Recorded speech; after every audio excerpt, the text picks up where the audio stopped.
L'histoire qui va suivre est librement inspirée du témoignage d'un utilisateur de Reddit posté sur le site en 2012. Nous l'appellerons Mitch. Mitch est un jeune américain d'à peine 30 ans qui, depuis plusieurs jours, a l'impression de perdre la tête. Il explique qu'il veut à tout prix revivre le bonheur qu'il habitait jusque-là. Un bonheur qui, ironiquement, est né d'un malheur. Tout commence en effet 10 ans plus tôt, par un jour caniculaire d'avril. Mitch, alors étudiant, se rend à l'université à pied. Légèrement en retard pour ses cours, il traverse rapidement la route alors que le feu des piétons est au rouge. Et après cela, plus rien. Le néant. L'obscurité totale, jusqu'à son réveil par les lumières aveuglantes de sa chambre d'hôpital. Son séjour aux urgences n'est pas le résultat d'un accident de voiture, mais de l'agression qu'il vient de subir en pleine rue, par un conducteur agacé d'avoir attendu quelques secondes de plus au feu. Ce conducteur était en fait un joueur de football américain de 130 kg, qui n'a donc eu aucun mal à se défouler sur un homme de seulement 70 kg. C'est la date du jour qui a le plus surpris Mitch à son réveil. Ce qui est apparu comme 10 secondes d'inconscience correspondait en réalité à 2 jours de coma. Et son bonheur dans tout ça, vous me direz? Eh bien, sans ce choc brutal à la tête, sans s'être plongé dans les abysses de la conscience, Mitch raconte qu'il n'aurait jamais pu faire la connaissance d'Ashley. Ashley était une interne en médecine chargée pendant plusieurs semaines de sa rééducation. Ce qui devait être une épreuve pour le jeune homme s'est peu à peu transformé en un moment de stimulation grâce à elle. Quand le titulaire s'absentait, Mitch et Ashley en profitaient pour apprendre à se connaître, et ils sont rapidement devenus plus que de simples complices. Dès sa sortie de l'hôpital, Mitch savait que c'était la bonne, et 3 ans plus tard, elle lui a dit oui. Les années suivantes, ils ont eu une fille, Lola, et un garçon, Ethan.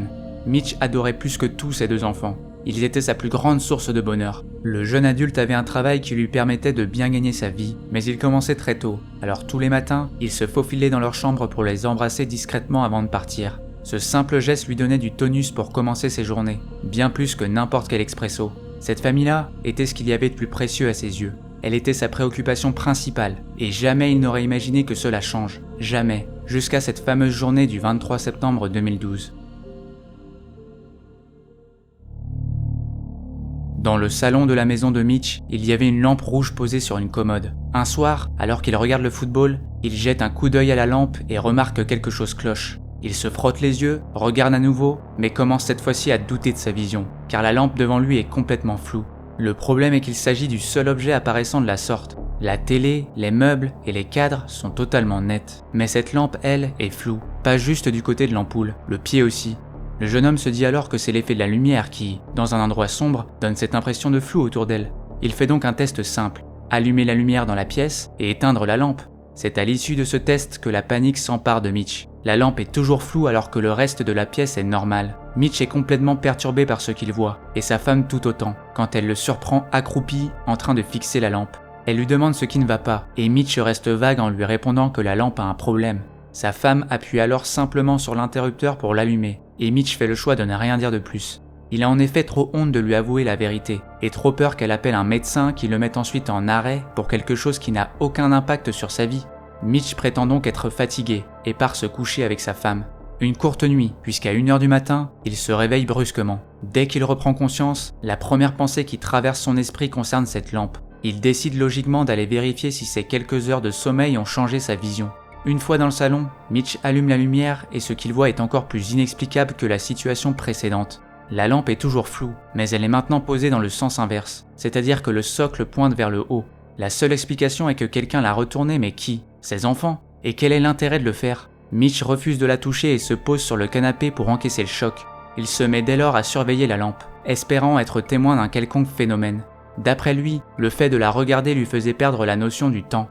Il était comme hypnotisé par cet objet et les heures défilaient comme des minutes. Pendant 5 heures d'affilée, il n'a pas bougé du canapé. Il n'a pas bu, il n'a pas grignoté, il est resté là, à fixer cet objet, obnubilé, comme un enfant devant un tour de magie tentant de découvrir les rouages de l'illusion. Mitch confie que si sa femme ne l'avait pas surpris, il aurait pu la regarder 10 heures de plus. Du point de vue d'Ashley, il s'agit de la seconde fois qu'elle est témoin du même comportement étrange de la part de son mari.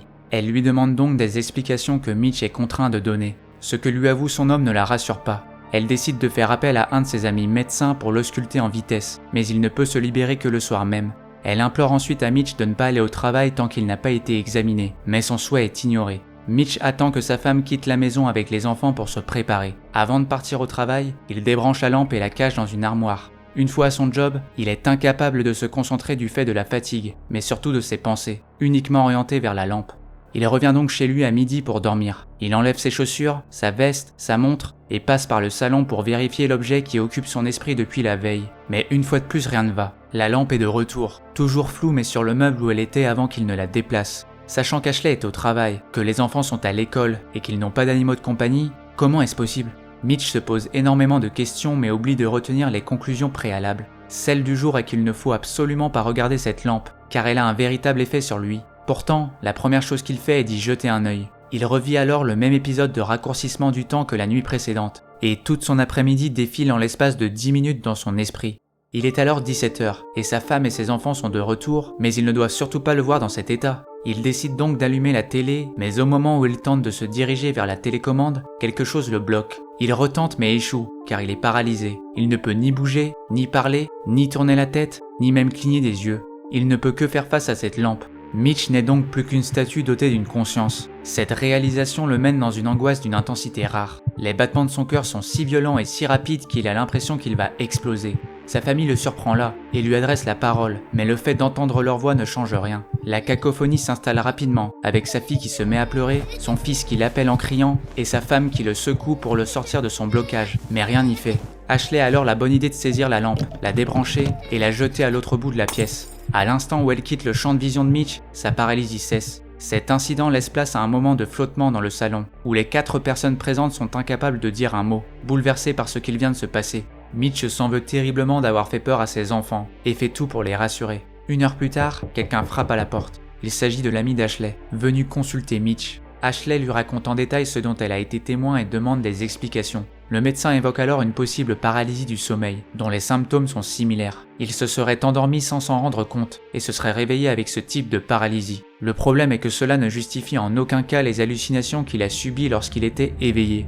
Alors qu'Ashley enchaîne les questions, Mitch est soudainement victime de vertige. Il s'allonge donc sur le canapé et ferme les yeux quelques secondes. Quand il les rouvre, il aperçoit la lampe, mais cette fois-ci posée au plafond. Il tente de tourner la tête mais il est à nouveau coincé. Mitch est forcé d'observer le rouge de la lampe contaminer le plafond à mesure qu'elle se rapproche dangereusement de lui. Il parvient cette fois-ci à fermer les yeux, mais seul le plafond devient noir. La lampe, elle, est toujours là, rouge vive, et continue de s'élargir. Mitch entend des voix, des cris et d'autres bruits bizarres qu'il ne parvient pas à distinguer. Il ne reconnaît pas sa famille et a l'impression d'être en dehors de sa maison. Il est démuni et l'obscurité entourant la lampe est progressivement chassée en dehors des frontières de sa vision, où seul le blanc éblouissant de l'ampoule est visible. S'ensuit des acouphènes précédant une douleur vive, partant de son visage et se répandant jusqu'à son abdomen. Son rythme cardiaque s'accélère, une sirène d'ambulance retentit et Mitch regagne peu à peu sa vision. Il distingue des formes et des couleurs, mais tout est encore flou.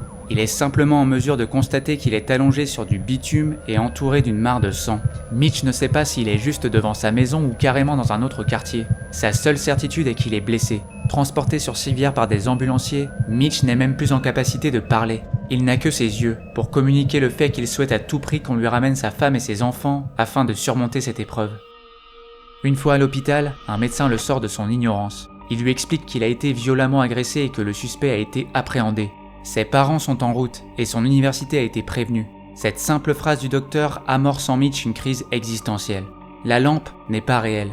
Sa maison n'est pas réelle. Sa femme et ses enfants ne sont pas réels. Ils ne sont qu'une création de son esprit, car Mitch vient de se faire tabasser dans la rue par un footballeur américain de 130 kilos.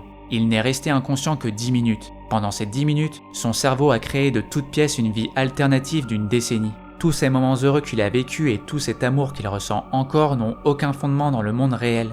Mitch raconte en fin de poste qu'il a souffert de dépression pendant 3 ans, car il faisait le deuil de sa femme et de ses enfants. Ses émotions envers des personnes n'ayant jamais existé ont dégradé son état de santé mentale. Le jeune étudiant s'endormait régulièrement en pleurant, espérant revoir sa famille dans ses rêves.